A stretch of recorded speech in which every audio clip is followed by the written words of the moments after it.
Hello, good afternoon, and welcome to the Midday News. This bulletin is coming to you live from the Joy 99.7 FM studios, Kukumlemle in Accra, digital address GA0993341. Also live on Love 99.5 FM in Kumasi, affiliates across the country, including Pad FM in Damongo, Jubilee FM in Keta, and Sunshine FM in Boku. It's on ABN Radio in London and around the world at myjoyonline.com. The news is brought to you by UMB Bank, UMB Speed Up, DG Bank, Let's Go, Super SEM, Build Your Dream, and Telesol 4G, Just a Touch. And coming up, National Association of Graduate Teachers NAGRA declares strike over outstanding salary arrears and delays in promotion. We'll hear from the teacher union as it addresses a news conference on the matter. Meanwhile, the Ghana Book Publishers Association says textbooks developed based on the new curriculum will not be available in schools when the new academic year commences next week. South Africa shuts down its High Commission building in Nigeria following protest over xenophobic attacks. We'll bring you details as the South African High Commission addresses the Ghanaian media on the latest this afternoon. Also, we'll tell you how an entire community got busy cleaning their surroundings after a neighbor was arrested for indiscriminately dumping refuse on day one of the Joy Clean Ghana campaign. Social media goes light after video of President Akufo-Addo and his predecessor John Mahama in frosty handshake goes viral. We'll bring you some reactions. We have all other more coming up in a bit. In our first story, the National Association of Graduate Teachers NAGRA has declared a strike over outstanding salary arrears and delays in promotion.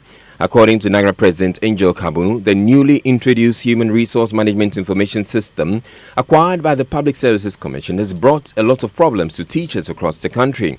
He outlined issues such as delay in receiving promotion letters, responsibility allowances, delay in promotion interviews and transfers as obstacles placed on the path of the Ghana Education Service. Mr. Kabunu is therefore calling on all teachers in schools that have already opened to lay down their tools and stay out of school because they are yet to reopen, because their issues are yet to be resolved. It is a nightmare to be transferred or to seek transfer in the GES these days. The GES is unable to effect genuine transfer requests due to impediment placed in its path by the HRMIS of the. We're going on the phone lines now to speak with Mr. Angel Kabunu. Good afternoon to you. Now, why are you taking this action at this time that the schools are due to reopen? Because the Public Services Commission has been very intransigent in recognizing that the type of human resource management information system they have spent billions of CDs to acquire is incompatible with the scheme of service of the Ghana Education Service. And as a result, teachers are suffering unduly, and we feel that all our plea to them to change the system and allow the GES to function is falling on deaf ears. Teachers are suffering. We have problems with promotions. There is backlog created. 5-6 years, people are on the same rank. People who have been promoted have not been put on scale. People have not had their promotion letters. It looks as if we are in a quagmire in the Ghana Education Service, and we cannot sit by for those to continue. Now, are these issues that cannot be resolved? That is even where our surprise lies, because if you are operating a system and the system is not functional, I think the least that one can do is to review and quickly readapt. And unfortunately, that is not what is happening. And I don't see why teachers should be used as a pawn in the ego game of people. And I don't think that can be accepted. Now, have any efforts been made to sit down with the authorities to try and resolve these issues? We have raised these issues severally. I'm going to give you an example. Someone who went for interview and had a few years to go on retirement was not placed on the right skills, so had to go on retirement with the scale of his old salary scale. as a result, suffering in retirement. These are things that surprise us, and we don't think that we can accept it any longer. All right, thank you very much, Angel Kabonu. He is with NAGRAT, but in a related development, the Ghana Book Publishers Association said textbooks developed based on the new curriculum will not be available in schools when the new academic year commences next week. The Ghana Education Service last month announced the rollout of a new curriculum that will focus on the total development of the child and not be examination focused to discourage learning by rote, also known as chew, pour, pass and forget. President of the Book Publishers Association, Elliot Ajari, says his members are currently developing the books to submit to the National Council for Curriculum Assessment for evaluation. Our role was to develop the textbooks and submit them to NACA for evaluation, and that the ministry will buy books after that process. As we speak now, we have made, a few of us have submitted books to NACA. Most of us are in the process of developing the textbook. The evaluation process, we have not heard that the evaluation process has commenced. So as we speak now, so far as we're concerned, no books have been, or no evaluation of books have been completed to allow the ministry to start the procurement. But so far as we're concerned, our members are in the process of submitting their book, and no books have been assessed yet according to our knowledge, and no one of our members has received their evaluation reports, which allows even the ministry to start the procurement process. He has also been speaking about the likely impact of the non-availability of the books. Report, the policy paper 23 makes a very strong case that every child needs a textbook. Okay. Secondly, from all research that we have come across, it's said that next to an engaged and prepared teacher, a good and well-designed textbook is the best thing to improve student achievement. And it's not contested. It's not something that's contested. I mean, if you read any report from the World Bank on textbooks, it says that the textbook is the teacher's next best, the student's next best friend. Because when they go home, that's what they engage in. When they are doing independent study, that's what they are engaged in. So, I mean, this whole idea that textbooks are just an added on really is something that we took great exception to. I think that it's important that we emphasize that textbooks are very critical. Unfortunately, in our planning, the textbooks are not going to be in place at the same time as we Still on education, Minister for Education Dr. Matthew Poku Prempeh has charged the Governing Council of the University of Education, Winneba, to ensure that peace and stability returns to the school. He has also handed a petition presented to him by a former Vice-Chancellor of the university to the council to deal with as a matter of urgency. UEW has been in the news over the past month due to a series of litigations coupled with attempts by its former Vice-Chancellor, Professor Mauto Avoka, to return to office after he was removed. Dr. Prempeh, who inaugurated the new council, admitted it has a tough task ahead to restore the university's reputation. Joseph Akable was there and joins us in the studio. More came up at the meeting, Joseph. And so the minister wants the new council to focus on two main things. The first has to do with restoring peace and stability. The second being the fact that some students who were supposed to graduate some months ago are yet to graduate. You can listen to the minister.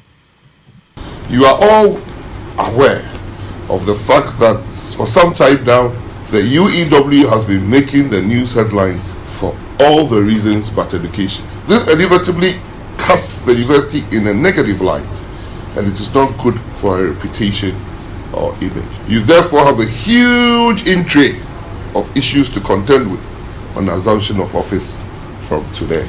I charge you to take urgent steps to ensure that peace and stability return to UEW campus as soon as possible. This will in turn enable the smooth running of academic programs and the normalcy of campus life at the university. In particular, as the body in charge of running of the university, I further charge you to deal with a number of outstanding grievances of certain individuals in the university to ensure harmony on the labor front. Education Minister Dr. Matthew Opoku Prempeh. There's been a water shortage in the Wa municipality of the Upper West region. For the past week, residents here have had to form long and ending queues at commercial mechanized boreholes for potable water. The shortage is as a result of a fault developed by the water production plant Jambusu due to overflow of water from the Black Volta, which serves as their water source. Joy News' Upper West correspondent Rafiq Salam reports from Wa. For the past 7 days, residents of one municipality have been without potable water. As a result of that, most pipes in the municipality are under lock and key. The acute shortage of the commodity is blamed on the overflow of water from the Black Volta into the water production plant at Jamboso due to torrential rains in the area. For the first time in several years, residents who depend on water from the Ghana Water Company Limited have to queue for several hours to get the commodity into their homes. Many residents, especially those at the heart of the municipality, depend on water from commercial mechanized boreholes. Others who have no money bank their hopes and luck on the intermittent rains experienced by the municipality in the past couple of days. The situation is having a toll on productivity as workers and students are forced to queue for hours just to get access to water. One of the persons who is inconvenienced as a result of the acute shortage is Nafisa Pelpo, who is a student and is in her 20s. I've been here since morning to get water for my kids and then my other siblings. But as a result of this brokerage at the Jambusu project, I've not been able to get water since morning. But as you can see, it's now that I had a chance to come and fetch water. We are really suffering. For residents of Zongo, their worry is not only about the closure of the pipes, but the bills they continue to receive from the Ghana Water Company Limited. We don't have water and you are still bringing us bills. They brought one few days ago and charged us 400 Ghana cedis and another today, which is 300. You have closed our pipes and yet you are still bringing bills. I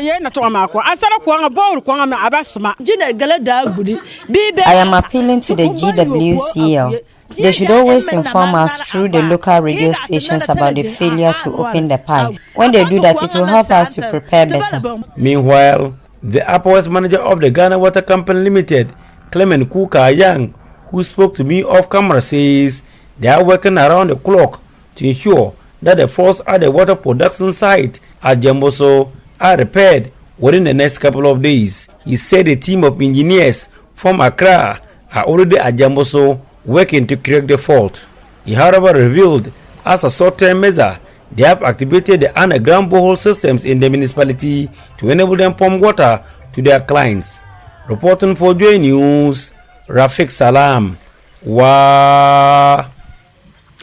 Now, a tank load of premix fuel to be sold to fishermen and boat owners at Bupe in the central Gonya district of the Savannah region has allegedly been diverted and sold elsewhere.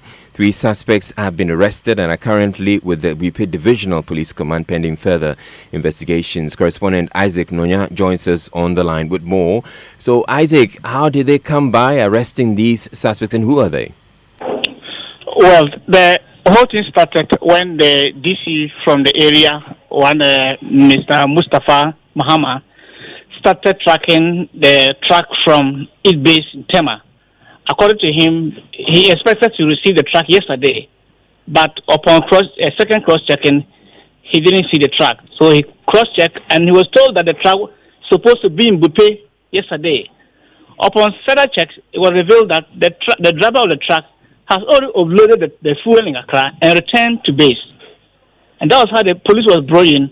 And first of all, the Bupe zonal coordinator of the Freemix Fuel, one Mr. Ben, was arrested, and followed by the driver, who led the team, the police, to the recipient of the fuel, whose name is not known for now, by his base there in Accra. Have the police indicated when these people are going to be put before court? The police are still investigating. We receive information that there's a 5th person involved. I think until the 5th person is paid, they will not know the end of this matter. All right, thank you very much, correspondent Isaac Nonya, bringing that updates there. You're listening to the Midday News here on Joy 99.7 FM. We're taking a break. We'll be back with you in a bit. My name is Kwame Sefakai, and most of you know me as a media personality, but I am also a family man. The UMB mobile banking app, UMB Speed App, saves me so much time by letting me do almost all of my banking transactions on my phone. The cardless withdrawal feature allows me to withdraw cash from any UMB ATM without an ATM card. I can also pay bills, transfer money, request for a loan, invest money, and so much more. So now, I can spend less time at the bank and more time with the ones I love. Bank anywhere and anytime with a UMB mobile banking app, UMB Speed App, and get the time to do what you love most. Download the UMB Speed App from your Android, iOS, or Windows phone today. Call 0302 633 988 for more information. UMB Speed App, Digibank, let's go! Ago, my people, the Electoral Commission announces that the exhibition of the Voters Register comes off from Tuesday, 10 September to Tuesday, 17 September 2019 from 7 a.m. to 6 p.m. daily. All those who registered from the 2012 after 2019 registration exercises should go in person to their polling stations to check if their names and particulars have been properly captured in the register. Go with your voter's ID card to facilitate fast checking of names. If you have lost your ID card, you should still go and check. Go to the polling station and have all your complaints resolved. Help ensure a clean and credible voters register by helping to remove names of deceased relatives. Come along with burial, death or obituary notice to help clean up the register. Let us help clean up the voters register to ensure free and fair election. Remember, the exhibition of the voters register comes off from Tuesday, 10 September to Tuesday, 17 September 2019 from 7 a.m. to 6 p.m. daily. Kremasa, Ghana, so we correct Mason pa. And you make us super. Me a super Mason ankasa. Because our job no and better. They won't see how beautiful and high quality your work is. That be what them they use believe you. That be why me too. It be only super same cement at the use. Cement mu cement. Cement papa pa. Intere me cries in ina from because super. Because me the super same cement and DVD ra. Super Same Cement is designed to ensure that your buildings stand strong for generations. Build with Super Same Cement. Build your dream. Build. Welcome back to the Midday News. South Africa has temporarily shut its High Commission building in Nigeria, located within the Central Area District of Abuja, to protest against xenophobic attacks. A Nigerian group had planned to demonstrate at the SAI Commission to drive home their anger over the xenophobic attacks. It is not yet clear if the closure of the diplomatic building is due to the threat, but the compound has been under intense police protection. Ghana's mission in South Africa has confirmed that the attacks have not affected any Ghanaian yet. We're also learning that Nigeria's Foreign Affairs Ministry will be evacuating its citizens in South Africa following the attacks. Let's get on to the phone line now and speak with the Deputy High Commissioner, the South African Deputy High Commissioner to Ghana, Thapelo Madumani. Thank you very much for your time and good afternoon to you. Now, what is the very latest on the situation in South Africa, especially as far as the government of South Africa is concerned in curbing the attacks? Good afternoon to you and good afternoon to your listeners. The situation in South Africa is normalizing or has normalized. And at the onset, let me reiterate my President's utter condemnation of the attacks, and that the government of the Republic of South Africa will do everything in its power to ensure the safety of all citizens, both South African and foreign nationals. Now, we know that there have been a number of deaths that have been recorded. Is it the case that the issue is beyond the control of the police? No, not necessarily. You'll be aware that where there is violence on a large scale, there are bound to be casualties. And it is, last count was 5, which I checked, and 4 of them were South African.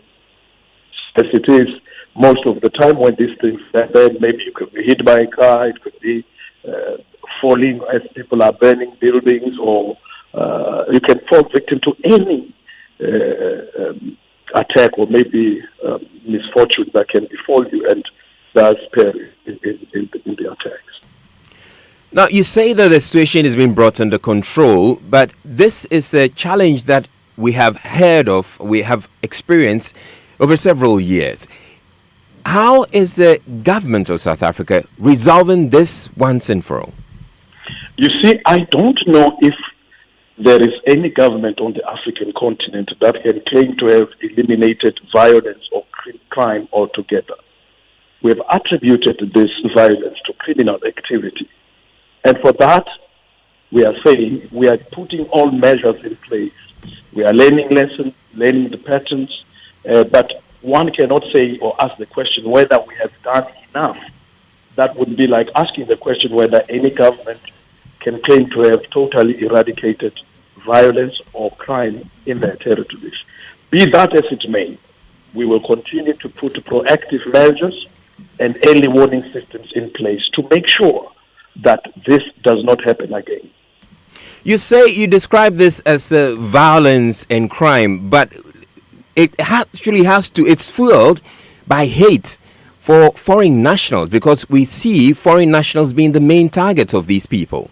Let me put that one in context, maybe if you were not very familiar with the structure of the South African economy. Before 1994, the business and the local businesses, retail and small businesses, were owned by South Africans. 1994, when the violence broke out, the very same shops, regardless of them being of their fellow nationals, were attacked. Now, there has been a slight change in the ownership of these small businesses, where you find that foreign nationals, because of their expertise and longer exposure to advanced competitive structures and all that, have taken over some of these shops. So they are attacking the shops not necessarily because they are foreign. They were attacking them before the structure of the economy and the ownership of those shops or those retail stores changed to include Africans as we were opening up to the continent. All right, thank you very much. That's what would end the interview. Thapelo Madumane is the Deputy High Commissioner, South African Deputy High Commissioner to Ghana. This is the Midday News on Joy 99.7 FM. And in other news, some sympathizers of qualified aspirants for the NDC for Asawase constituency in the Ashanti region are demonstrating at the regional office of the party. The supporters say they are unhappy about the disqualification of their preferred parliamentary aspirant, Masaudu Mubarak, by the hierarchy. They have set tires on fire at the office premises to register their displeasure. We're joined now by the Ashanti Regional NDC Secretary Kwame Zhu. Thank you very much, Mr. Zhu. We understand your supporters are angry over the disqualification of Masaudu. Why was he disqualified? Israel, may I use your prestigious and respected platform to first of all apologize unreservedly to the rank and file of the NDC, even beyond the Ashanti region, particularly about happenings, the incessant happenings that have been seen over the period in the Asawase constituency. The party is a party of laws and regulations. Where one is aggrieved, there are internal mechanisms for conflict resolution, and for which the gentleman in question had petitioned the General Secretary of the party.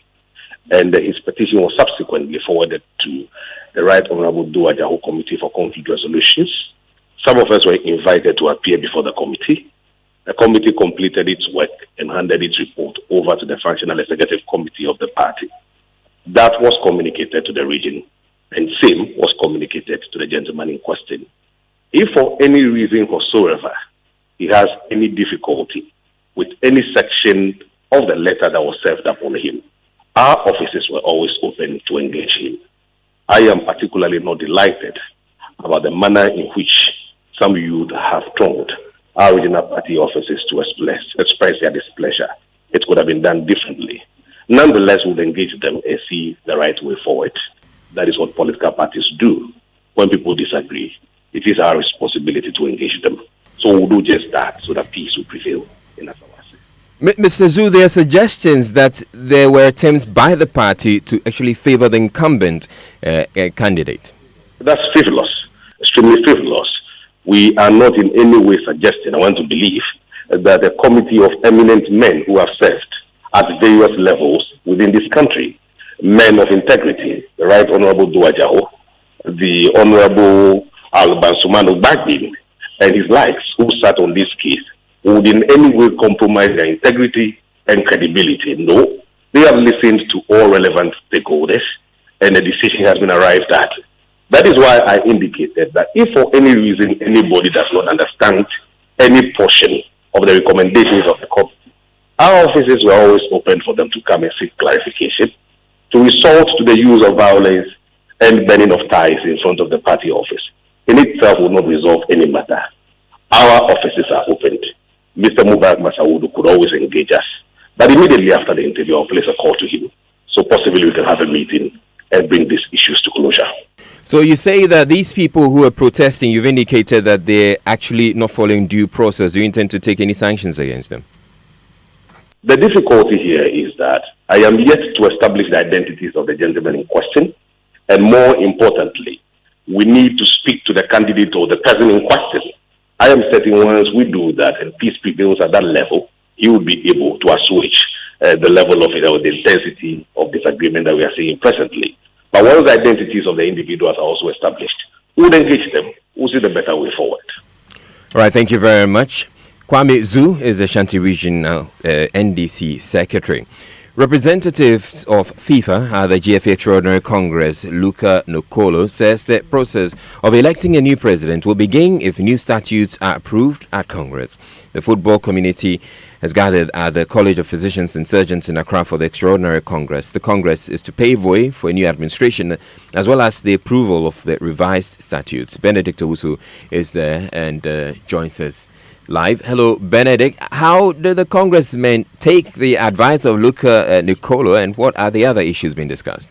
Well, usually, certainly, they were not happy with that and started making noise in the room. But this is something, coming from FIFA and the football community. You have no other option. And if they do not let the process go through, what it means is that the elective process will not go on, as Luca told them at the Congress this morning. Well, away from that, now to follow a member of the NC to Congress through the draft statute and what there is to change were changed, specifically the proposal to have titles of leaders of the federation, be it president, general secretary, were withheld.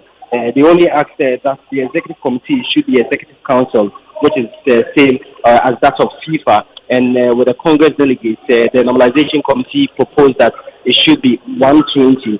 They also went through some of the articles needed to be tweaked, but it looks like the football people were not happy. So currently, as I speak to you, they are on the floor with Fredachi, who is as good CEO, going through what they expect the normalization committee to do in terms of the statute. The FIFA representatives are still here. They are also monitoring proceedings. And for them, everything that they are drumming and telling the football community is that they adopt the statutes which they think that they falls in line with that of FIFA, so the elective process can begin.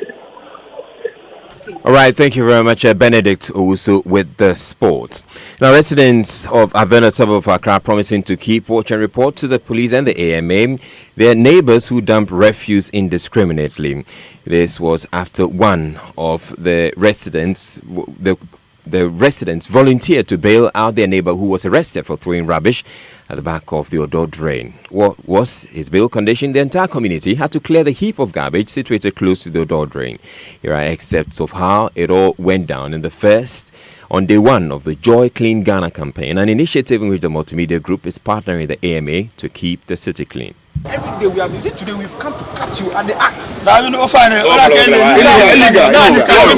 We're not supposed, like, how am I? Let's take him to the office and prosecute him. Sometimes we have clear evidence. Yes. Taking him away. Mumpese yamfana kwa mekane sesia mubaya den wo ball away hu meba ya de never cause sesia and he will sleep in cells. Tomorrow we'll send him to court straight, and anybody who make noise will put you inside in addition. So I want to see brooms here, then you start to show a sign of cleaning the place, then I'll let us go. Not now.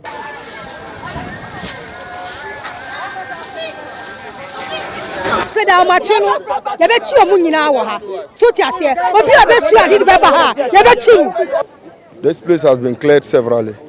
Within a day or two, you come, the refugees pile up again. So what we want to do now is we want to involve the community members themselves. When they clear it, we'll set a benchmark here, use the benchmark, then we'll see how best we can come to level the place. When we level it out and get all the heap of sand that is here, that gives them the leverage to do what they are doing, we level and tidy up the place. Then we'll take pictures of what is there, set the standard down, then we'll do night monitoring. And you will see effective prosecution here because we'll be arresting them. When we arrest them in numbers and we have to line them in court, we'll get you involved and then we'll publicize them, embarrass them. When we disgrace them in the public every day in court, they will stop this thing. And that I went down on day one of the Joy Clean Ghana campaign. A video clip on apparently frosty handshake between President Akufo-Addo and former President John Mahama at a security conference in Accra has gone viral. On social media, people will ask why the two political arch-rivals failed to look at each other in the face during the handshake at the Kofi Annan Peace and Security Forum. My colleague Fifi Kumsing has seen the video and describes what he saw.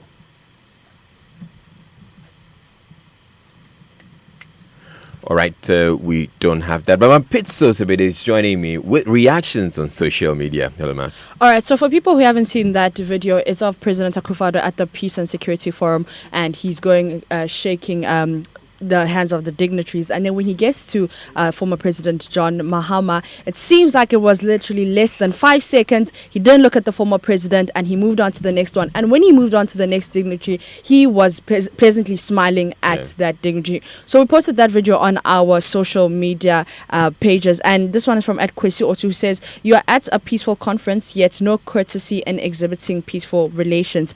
Richard Asante says, "Both the former and current president need to be watchful of their actions to the generation." Effie Nyansa says, "Is a handshake not supposed to be a mutual thing?" And Anthony D. Dublin says, "He didn't look at John Mahama at all. It was planned and calculated. In any case, Nana is the one exchanging pleasantries with others, so he's the one who's supposed to shake JM's hand." And this one is from @Kwekuafria, who says, "Yet they were at a peace and security summit. Peace summit indeed."